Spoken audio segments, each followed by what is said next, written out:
All right, Shalom.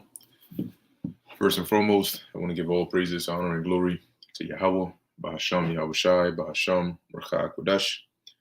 Double honors to the elders and the apostles of Great Millstone, and peace and blessings to the elect. And wanted to do a response to this video that was done by the elder Manatazak Ba, entitled GMS Receives a Spiritual Lashing. And first I want to test, I'm going to play a snippet of this and see if the audio comes through. I've been trying to fix this this thing. Maybe I just need a new one, but let's see. All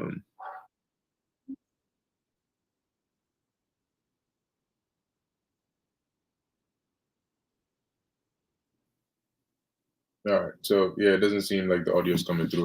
I still don't know why it does that, but it's all good. It's all good.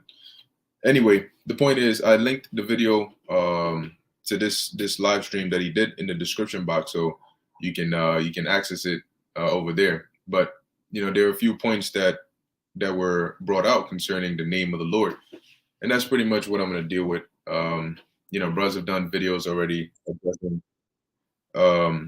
the way in which you ought to conduct yourself, okay, especially dealing with these other camps, in which even Apostle Tahar had given out an order, all right, about not approaching, these other groups, because I mean, it's what did you expect kind of thing, right? Even if you come there with the right information, with the right way, the right, precepts and all of that, the point is, it's pretty much going to be like, you go and you say 2 + 2 is 4. Yeah, I'm back with the math examples, but that's okay. So you say 2 + 2 is 4, and they say no, it's 22. You may be right in 2 + 2 being 4, but they're not gonna let you prove that point.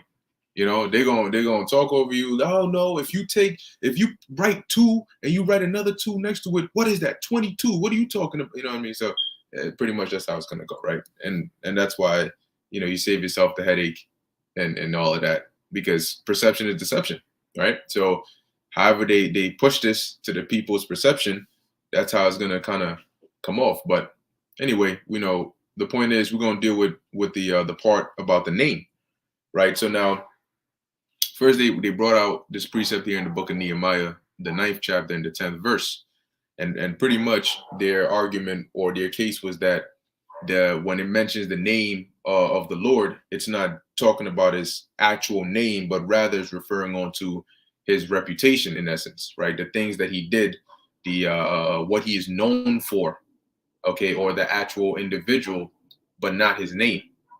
And then he goes on to talk about, well, if you name your son Yahweh, does that make him the Most High? That kind of thing. But at the end of the day, even if you deal that way, right? If you want to go with that, because at the end of the day, yeah, right. When you get you a name, in essence, it means you're building your reputation, because the Most High already had a name, right?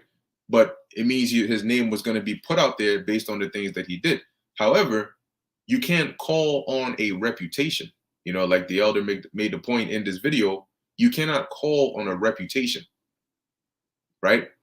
Somebody may do great works, but those works, the reason you have a name is so you can attribute those works to, you can identify who is it, right? It says here, so didst thou get thee a name. Who is the thou, right? So another example, right? It says here, yeah, exactly. GMS Khayal, there's always a name tied to a reputation. Exactly. When you think about serial killers, and you think about some of the top most crazy their names, right? When you hear the name Ted Bundy, there is a rep or a series of thoughts and feelings and things that come to mind when you hear that name. Those are the things associated with the name. But you still need an identifier, because what is the point in, I mean, if that's the case, why would the Apostle Paul, for example, stress teaching the name of the Lord when he went out there, when he quote unquote, he baptized the believers in the name of Yahushua? Because when he went, I believe it was Athens, there were inscriptions, right? That one of them said to the unknown God. But that's not good enough. Because when you call on the name of the Lord, or when you pray, just like today, if you are addressing somebody, you need to know their name. That is one of the first few things you exchange when you have an interaction with somebody. Oh, I met such and such. Oh, they were such a nice person. Oh, they're so well mannered. Oh, who was it? Oh, well, that doesn't matter. What do you mean it doesn't matter? You don't need to. I didn't get the name. It wasn't important. What mattered was what they were known for, the person. Okay, but who is this person you're talking about? Once again, you know that famous president, the one that did all those good things. Yeah. No, he was one of the U.S. presidents. You know, he came, he changed everything. Well, who is it? You know, the guy that did such and such. Okay, but what's his name, right? That's what's when you start talking about somebody and you don't identify, you don't say the person's name, and you just start talking about the individual. What is the question that whoever it is you're talking to is going to ask you? Who are you talking about? And when they say, who are you talking about? What are you going to give them? You're going to give them a name. Even if they don't know the person, you're going to give them a name. So the point here, I mean, yes, we understand reputation. Yes, we understand that.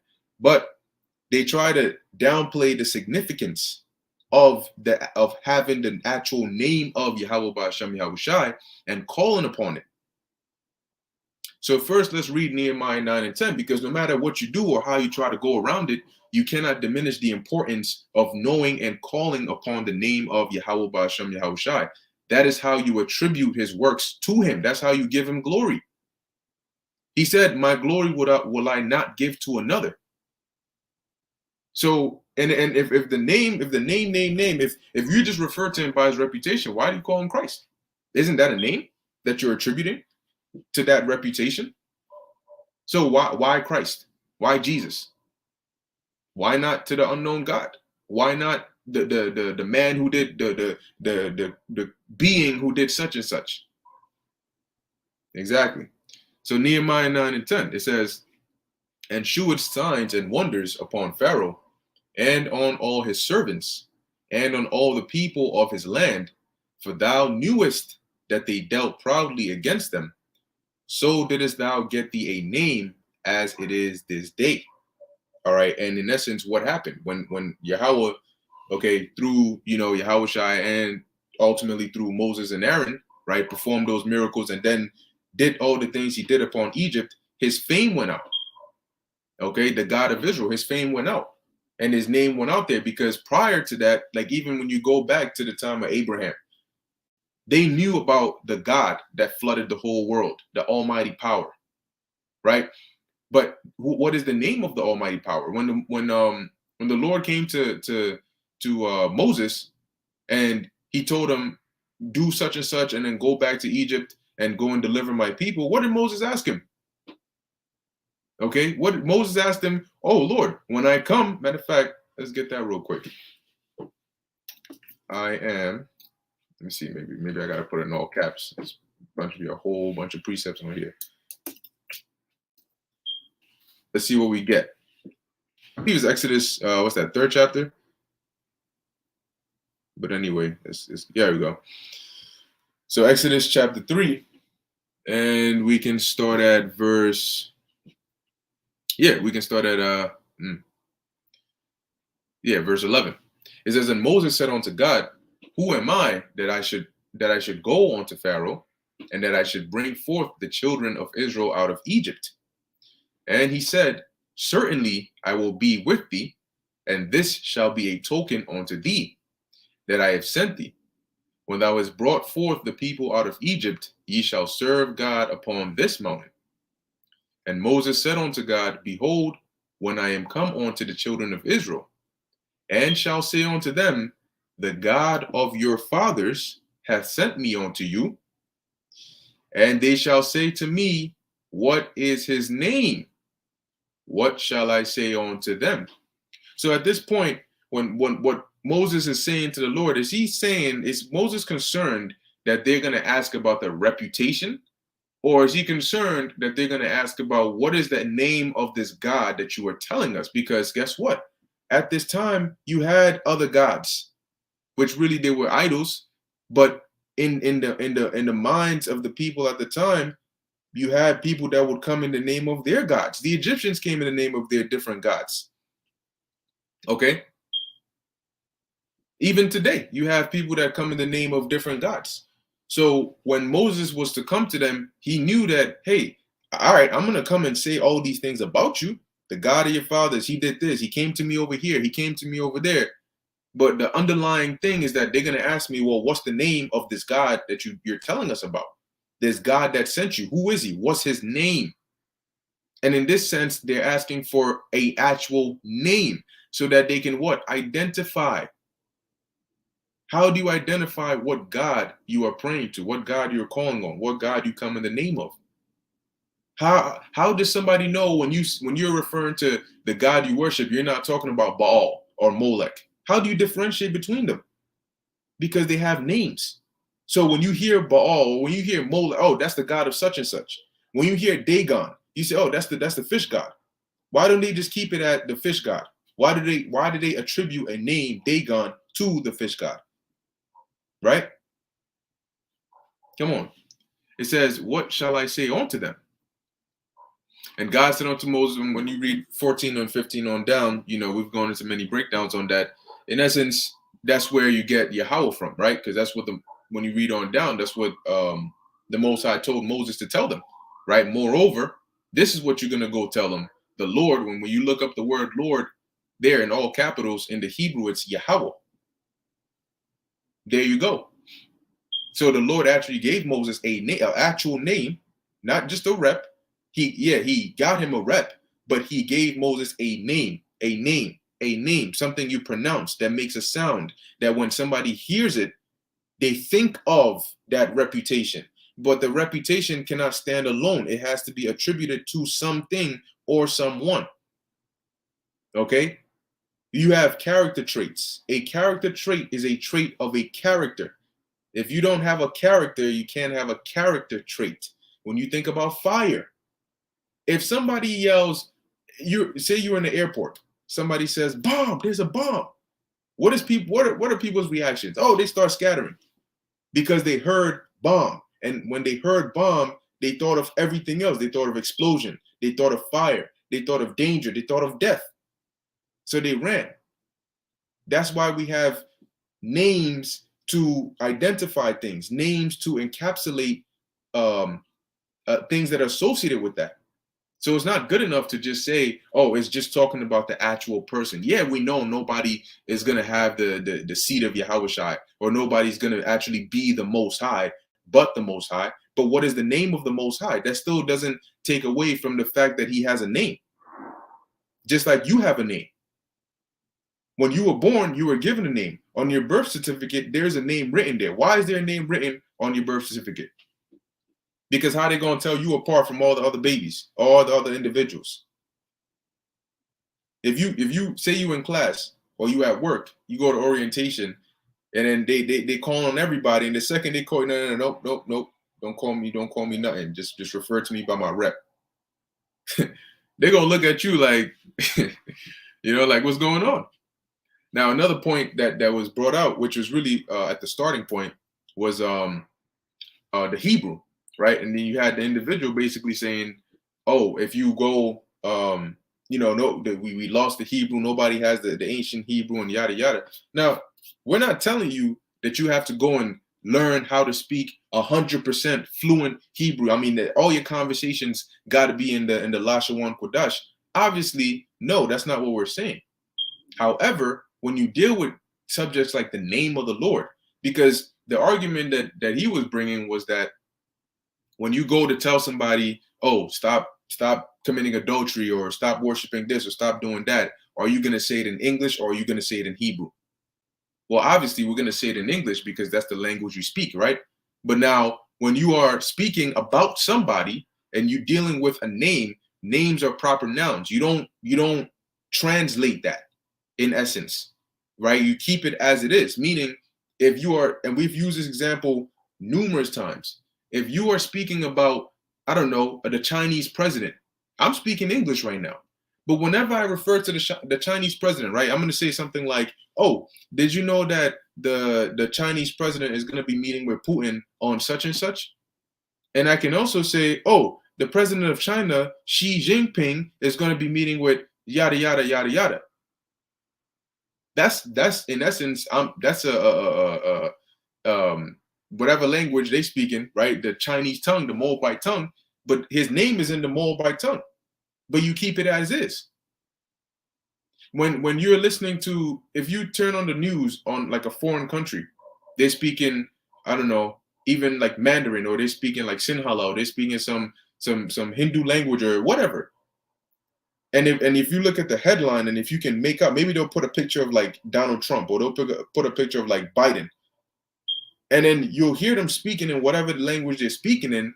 But then whenever they get to the point of the name, they're gonna say Donald Trump, or they're gonna say Biden, Joe Biden, and then keep on speaking in whatever language it is. So at that point, when they say Joe Biden, that's English. And then they continue on speaking in whatever language they're speaking. Because when they got to the name of the individual, they had to say what is the person's actual name. So it's the same thing here. When you deal with the name of the Lord is in Hebrew. So it doesn't matter that you speak to people in English. The name is in Hebrew. It's a Hebrew name. So when you're telling people what is the name of the Lord, you have to tell them what is his actual name, his Hebrew name. And when you go to so-called Jesus, that ain't even English. Anyway, so that was one thing that they also mentioned, and then also dealing with the book of Acts, right? I think it was Acts 4 and 12, but you also have this one. I wanted to get this here in the book of Acts 2 and 21.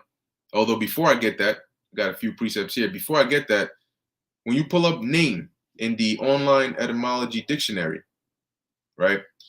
I mean, and this isn't new news. All right, this is all basic information. This isn't even something that you need to even have you have to even go into. But for the edification of the sheep, you do, because remember, the scriptures talk about these individuals using these cunning, the sleight of men, and these cunning words, right? Because somebody can make a lie sound more true than the truth, based on how they slip past your defenses and how they mingle their words in together. So we have to untangle that and show you what it is for what it is, and show you, no, at the core of it, no. They may make it sound good when they add on the momentum and they speak, and then they add this, and then they hit this, and then hey, and then but no, but at the core of it, that's off. Okay, so we got to come and do that, because you may have some that'll fall for it and say, you know what, though? Hey, I mean, that does make sense. You may have a good point, but you're driving it the wrong way. So it says here, name, right? When you look up name, it says word by which a person or thing is denoted. It says Old English, nama, noma, name, reputation. And they go together, because a rep is tied to a name.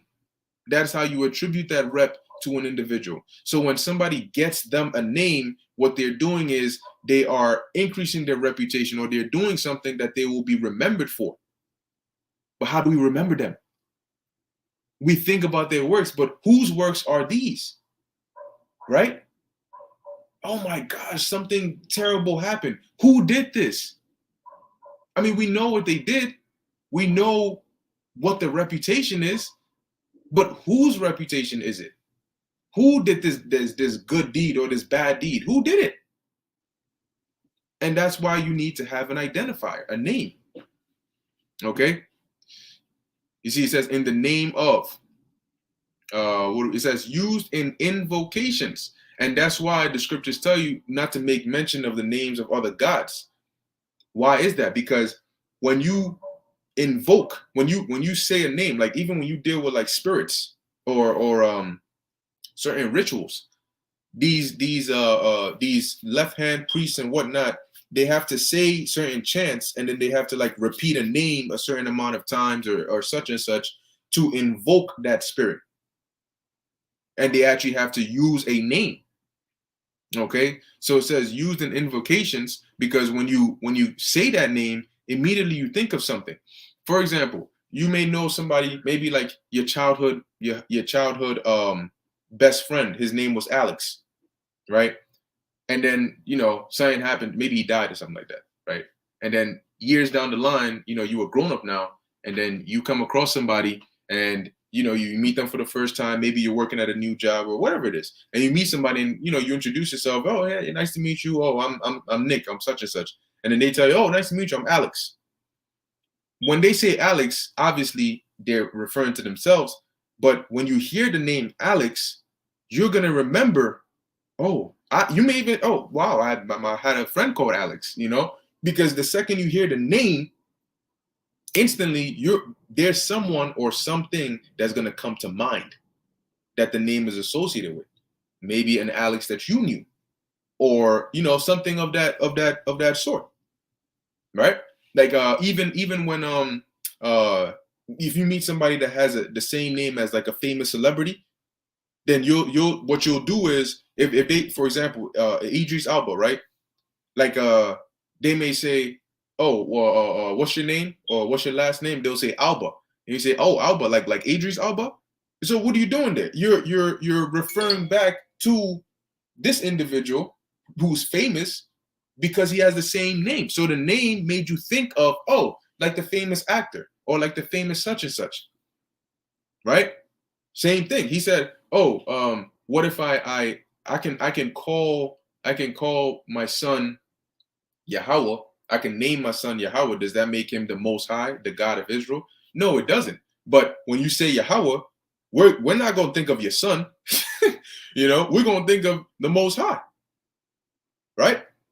So you're going to say Yahweh. Oh, as in like Yahweh, the God of the Bible. So we're always going to make reference to whoever that name is attributed with. That's why the name is important.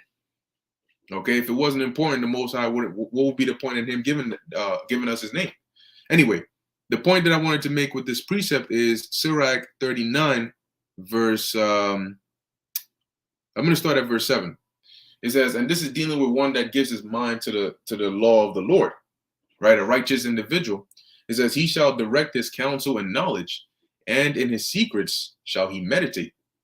He shall shew forth that which he hath learned, and shall glory in the law of the covenant of the Lord.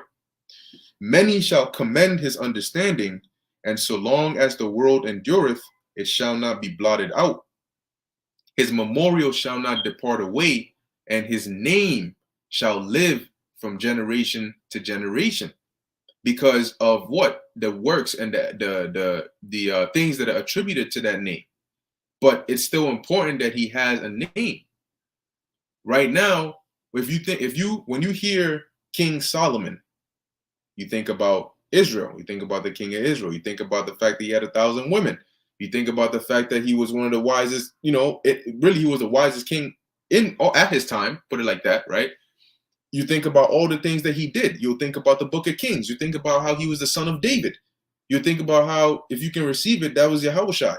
You think about all of these things when you hear that one name, Solomon, or even if you hear King Solomon, instantly there's somebody, boom, you're going to think about all these things I mentioned: son of David, king of Israel, the kingdom split after him. In his old days, he went off, had 1,000 women, wrote all these books, the author of such and such and such and such. All of those things, they get summed up under this name. They get attributed under this name. And every time you think about the name, you will remember these things. Okay? So your name living on obviously is through the things that you've done, your reputation, that is important, but you need to know who is it that gets credited for these things. Who is it that gets credited for these works? All right? That's why having a name that identifies the individual is important. This is Acts chapter 2, verse 21. It says, and it shall come to pass that whosoever, and also, right, let's take, for example, anytime you see Jesus, right, Jesus Christ, or Jesus of this, or Jesus of that, why did they put that? Why didn't they just say the Savior and just deal with the rep? Deal with what he's known for, deal with the person. Why did they, even though Jesus is not his actual name, but in English, why are they still having some reference to the person? Why don't they just keep it as what he did? Oh, Anytime you see Jesus, it should just say the man who died on the cross, right? Or the one who came to save Israel. Or why do they say Jesus? Why do they plug in some name, some reference in there? Even though it's off, why do they still do that? If it's not important. So it says, Acts 2:21, it says, and it shall come to pass that whosoever shall call on the name of the Lord shall be saved. So how do you call upon a reputation? Reputation is not something you call upon. You call upon a name, right? Somebody says your name, you turn around and you say, who's calling me? Right? So let's see what they have here for call. That's a pretty long Greek word. Epikaleoma or kaleomai. All right. It says to put a name upon, to surname, to be named after someone, to call something to one, to cry out upon or against one, to invoke, right? To call upon for one's help. Help, help. Who are you calling for help? To call upon by, whoa, wait a minute. Time out. Let's slow down right there. I didn't see that coming, right? To call upon by pronouncing. That means you gotta, what are you pronouncing though? Right? By pronouncing the name of, obviously they go off, but the name is Yahweh. Really, Yahweh Bahasham Yahweh Shai. Yahweh in the name of Yahweh Shai. So it says, whosoever shall call upon the name of the Lord. Call meaning to call upon by pronouncing the name. You have to say the name out your mouth. All right. It says an expression finding its explanation in the fact that prayers addressed to God ordinarily began with the invocation of the divine name. Oh my goodness. Right? I'm going to read it again. It says an expression finding its explanation. Right? And it says call upon the name of the Lord.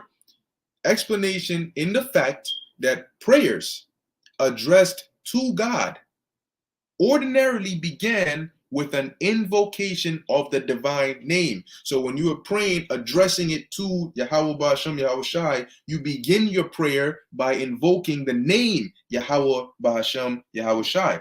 When you want to mail something to somebody, on the mail you put who you are addressing this to. When you write a letter, when you write an email, when you send a message, you always have to identify who are you addressing it to. So what is a prayer? A prayer is a message. You are addressing this to the Most High through Yahweh Shai.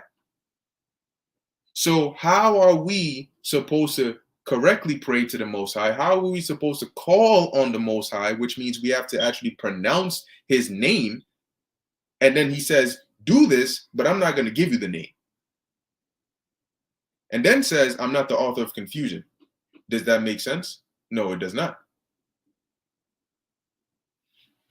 All right. So that's it on that in Acts 2. And lastly, let's deal with the book of Romans, chapter 10, verse 13. And this will be the last one. So it says, for whosoever shall call upon the name of the Lord shall be saved. Once again, call upon. Let's see if it's the same word in here for call. I believe it is, but let's see. Yep, same word. Epikaleomai. Right? Once again, same word. To invoke, same definition that I just read. To call upon, you have to pronounce the name. So we know who you're referring to. For whosoever shall call upon the name of the Lord shall be saved. Which is really talking about the elect, those that believe, that call on the Lord in faith. How then shall they call on him whom they have not believed? So why would they call upon the Lord if they don't believe in him? And how shall they believe in him of whom they have not heard? Let's look up the word heard. Okay, because heard includes obviously the things that he has done, but who is it? So heard, right? It says to hear something, to be endowed with faculty of hearing, to attend, to understand, perceive the sense of what is said, to perceive by the ear what is announced in one's presence, a thing to come to one's ears, to give ear to a teaching or a teacher. So how are they going to believe on somebody whom they have not heard or they have not been taught about, that they don't know? And how shall they hear without a preacher? So when we go to preach to them, a part of the gospel that we have to preach is the name of Yahweh, Bahasham, Yahweh Shai. You cannot downplay that. No matter how many times you try to go around it, there is no way around the actual physical name of the Lord that you pronounce out of your mouth, because you have no problem pronouncing Jesus and Christ. But when it comes to the name, saying Yahweh Shai, how difficult is it to just say Yahweh Shai instead of Jesus Christ? Oh, but when you go to them, you got to speak in English. Well, in English, you can tell them the name, the actual name of the Son is not Jesus, it's Yahweh Shai. What part about that is so difficult to do that we got to turn around and do all of these things, and you going so hard just to go the wrong way? Why is that? Oh, let me finish it off here in verse 15. It says, "And how shall they preach except they be sent? As it is written, how beautiful are the feet of them that preach the gospel of peace." And your feet were not beautiful, man, because you weren't preaching the gospel of peace. It says, and bring glad tidings of good things. And that's what we do. And the good things include, the gospel includes the whole book. So if you're in the right spirit, then it's going to be good anyway. Even the bitter at the end of the day is sweet, because it works all to our benefit. Okay, and that's that. Let's see.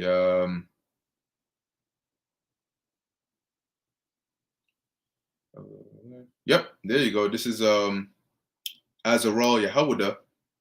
It says Ecclesiasticus 13:13. Observe. Oh, even dealing with the name Yehuda, right? Yahweh thanks. Even in the name of Judah, who are you referring to? When Judah was born, who was it? Who was his name referring to? Yahweh, right? So it says here, and in essence, what was saying? Thanks was being given to Yahweh. So it says, observe and take good heed, for thou walkest in peril of thy overthrowing. When thou hearest these things, awake in thy sleep. Love the Lord all thy life, and call upon him for thy salvation. Okay, call upon him. If you saw this, right? If they said, if the scripture said, whosoever shall call upon him shall be saved, you got to call upon his name. You got to call upon his name. You got to call upon him. What would we all be asking? Who is this him? What do we say? How do I call upon him? What do I say? Oh, usually I think about the things he did. That's all. Just know him. Who is him? All right? Who is him? I'll finish it off with this. This is Bayan Yasharala, Joel 2:32. And it shall come to pass that whosoever shall call on the name of the Lord shall be delivered. For in Mount Zion and in Jerusalem shall be deliverance, as the Lord hath said, and in the remnant whom the Lord shall call.